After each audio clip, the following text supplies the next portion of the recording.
In Excel, use Find and Replace to search for something in your workbook, like a particular number or text. Press Ctrl F or select Home, Find and select Find. Type what you're looking for. Find Next highlights each result one at a time. Find All shows a list of every occurrence.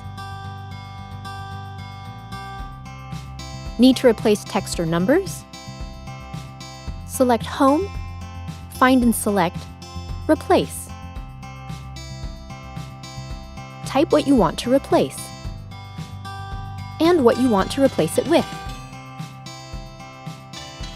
Select Find Next.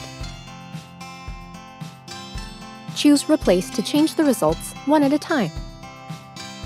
Or choose Replace All to change all the results. Found it!